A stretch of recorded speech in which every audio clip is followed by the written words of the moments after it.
call out Falcon 9 is in startup. The flight computers have taken over the launch sequence. Hey guys, bottom 25 here. Are now beginning to pressurize for launch. LD is go for launch. Stage 2, pressing for flight. Watching launch of Starlink 11 on SpaceX Falcon 9. Now this booster has flown previously, as you can tell by the T-minus 30 seconds. Well, the only slightly visible scorch marks. At T-minus 30 seconds, all systems are go for launch. Let's listen in to the final countdown and watch as Falcon 9 takes our Starlink satellites pressing for flight. to orbit. T-minus 15 seconds. That's because this rocket's only flown once on the GPS 3 mission. 10, 9, 8, 7, 6, 5, 4, 3, 2, 1, 0. Ignition. Ignition. And liftoff. And liftoff.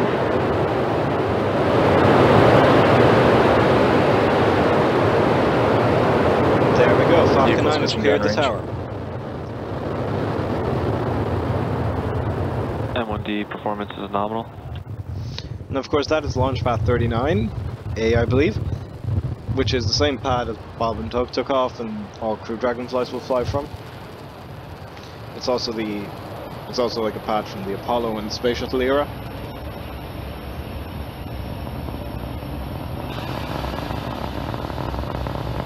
There we go. Vehicle roughly halfway to maximum dynamic pressure, which is the liftoff for Falcon 9 from pad 39A telemetry nominal at Kennedy Space Center. There we just heard that power and telemetry is nominal. It's about to just go faster than the speed of sound very soon, I believe. Moments ago, we began to throttle the there it is. 9 Merlin engines that you see.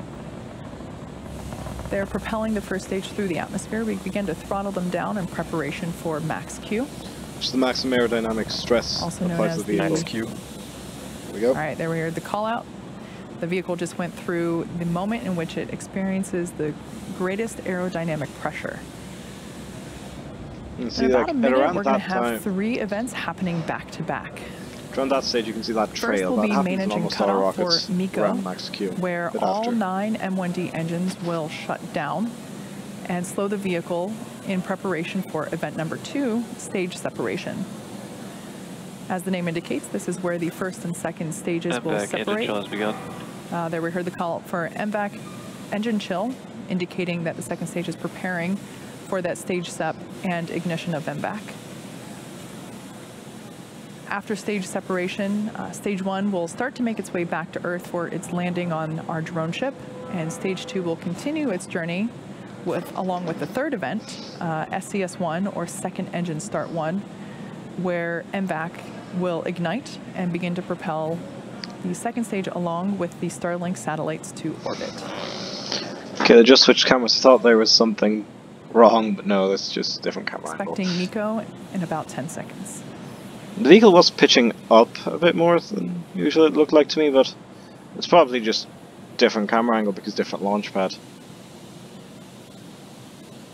There we go, main engine cut off.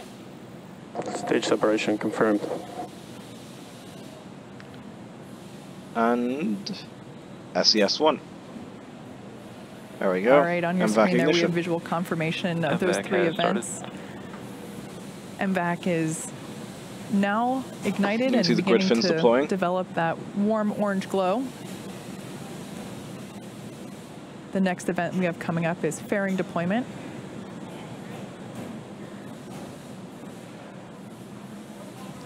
Good. The Gridfins have deployed Fairing separation confirmed. There we go. There on your those screen, are going to be recovered. Those 60 Starlink satellites. There's going to be a recovery attempt. Those fairings will make their way back to Earth as well.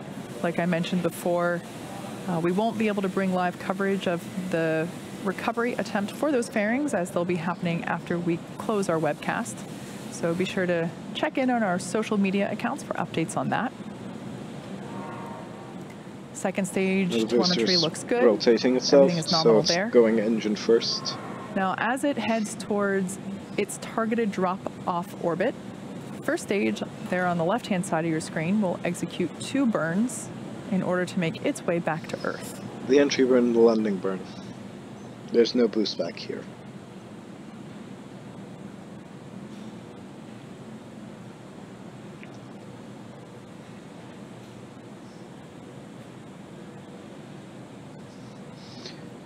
Of course, this one's landing on a barge. It's not, or well, wait, autonomous spaceport drone ship. It's not returning to the launch site. There on the left-hand side of your screen, we see the first stage continuing to coast. After stage separation, after main engine cutoff and stage separation. Acquisition of signal, Bermuda. It actually continues on an upward trajectory.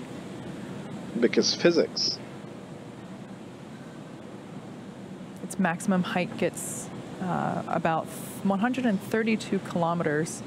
So it is. And right about past now, the Kármán line. it should have reached its apogee and now beginning to make its descent. Of course, apogee is the Coasting furthest point using from the Earth its grid fins. in orbit. And Both vehicles are following nominal trajectories. I mean, at grid the call moment, out the grid there fins are indicating doing. nominal trajectory. Everything's looking good for both the first and second stages. At the moment, the grid fins aren't doing much. I can tell you that much. Like I mentioned before, first stage will be performing 2 burns, the first being the entry burn, where 3 of the M1D engines will reignite. This helps to slow the stage down as it re-enters the upper part of the Earth's atmosphere. About 2 minutes later, the second stage will happen, or excuse me, the second burn will happen, and that is the landing burn. And this is where a single engine will reignite and bring the vehicle's speed down rapidly as it prepares to land on our drone ship. Of course, the first stage can land with only one landing engine. attempt will be with the drone ship Of Course I Still Love You, which is currently located 350 nautical miles northeast of the Cape. Now, the reason they can use a single engine to land is because The 60 Starlink satellites that we have on board today will be joining our constellation of nearly 700 already on orbit. Again, these satellites are designed to provide high-speed, low-latency internet to us Earthlings. This is especially useful in places where good internet is hard to access or impossible. Okay, we're almost at the So entry not burn. only rural areas, but thinking That's why the about thrusters are firing a bit more airplanes aggressively and now. Ships will also be able to Stage 1 receive FTS is saved. high-speed, FTS is the flight reliable termination internet. software. Stage 1, entry burn startup. There you go. So there we have visual confirmation that the first of 2 burns, the entry burn, has begun. And this will last That's to for slow about down the another vehicle 5 to seconds. reduce stresses.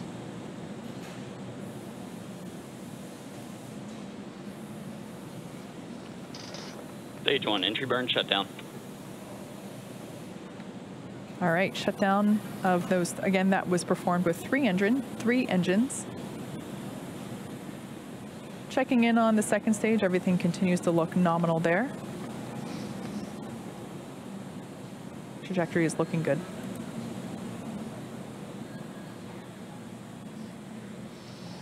Both vehicles continue to follow nominal trajectories. I presume there's a bit of a loss of telemetry from the first stage at the moment. It isn't unheard of, just because it's out of range of the tracking stations. I don't believe the drone ship has a direct link to the first stage. Stage 1, entry transonic. Because that means this is now going The next slower than event the we speed have of coming sound. up in about 30 seconds is the first stage landing And burn. back, throttling down. There we heard the call out for MVAC throttling down in preparation for second engine cutoff, which will happen just before T plus 9 minutes. That is to maintain a Terminal proper, guidance. a constant acceleration. Stage 1, landing burn startup. All right, we heard the call out that the landing burn Hopefully we'll get for views from the stage 1 barge. has begun. This will last about 20 seconds. Stage 2 FTS is saved. Stage 1, landing leg deploy. Really? Oh, there we go. Oh, down she comes. And she is All down. right, visual confirmation Stage 1, there landing confirmed.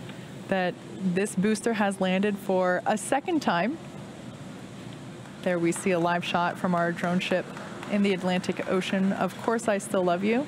I believe it is venting Hear its remaining the fuel. clapping and celebration of some of our first shift technicians here in the building.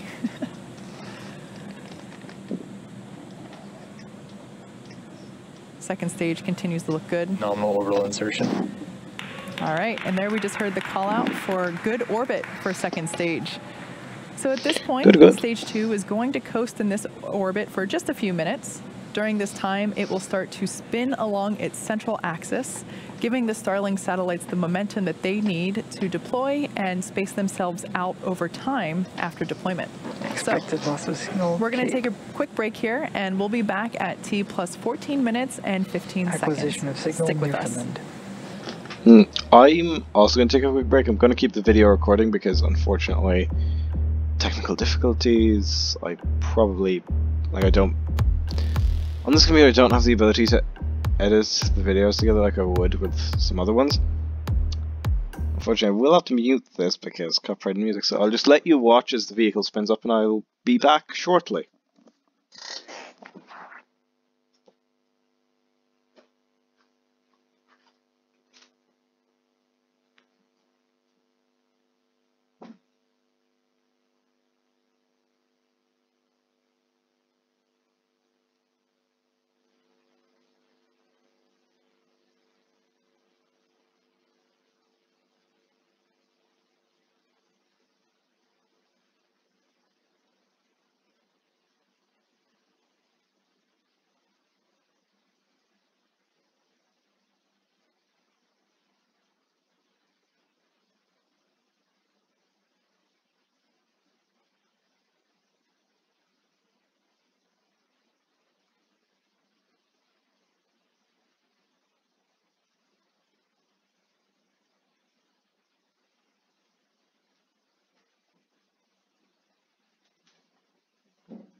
Okay, looks like the vehicle hasn't started to spin itself up yet.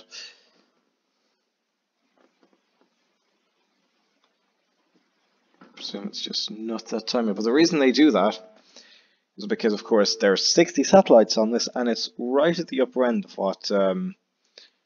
what Falcon 9 can put into orbit.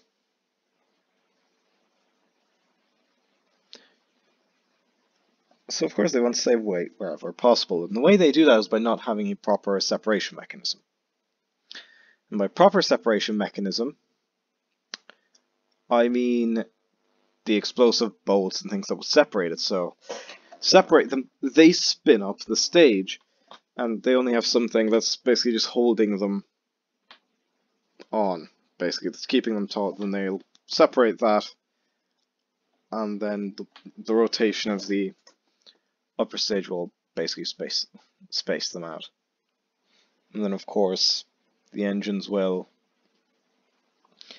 like the engines of the individual Starlink satellites, will move them into the desired orbits. Of course the Starlink satellites use ion engines that use, I believe, krypton as fuel. Of course they've got a gigantic solar panel, so they've got more than enough power.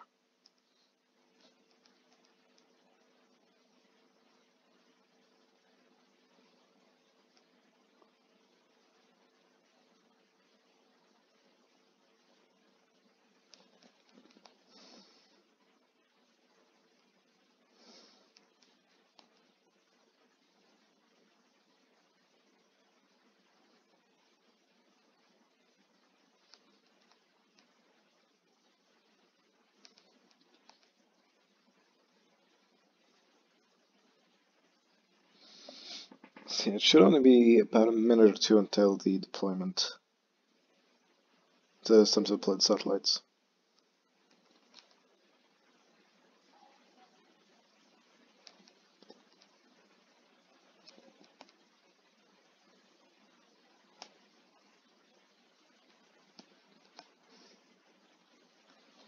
And now you can see the stage spinning.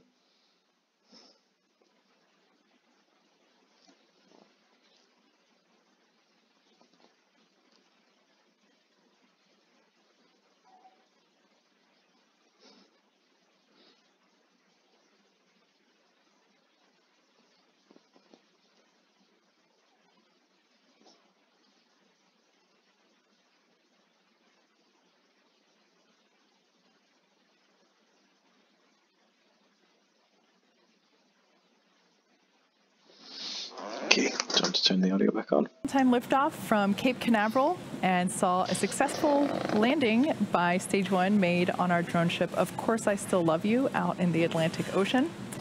Second stage has been coasting along now as we are awaiting the deployment of the 60 Starlink satellites that you see stacked up there on your screen. So that deployment will be coming up here in about 10 seconds.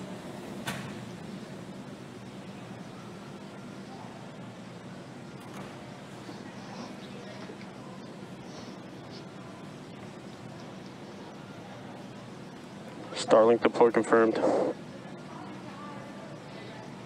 There you go. There on your that's a screen, we sight to see behold. the Starlink satellites have deployed, and using the momentum that they got from the slight spin around about the central axis. What a beautiful sight. Shortly, these satellites will deploy their solar arrays, and over the next few days and weeks, they will distance themselves out from each other and use their onboard ion thrusters to make their way to operational orbit. And with that, we'll be bringing our webcast to a close. Thank you to the range and the FAA for supporting today's mission. If you're interested in getting future news about our Starlink service, head on over to starlink.com and sign up for updates. Follow our website and social media platforms for updates on our next missions and milestones. Until then, have a good one. Yes, that was launch of Starlink 11 on a Falcon 9. I'm Boston 25. Goodbye.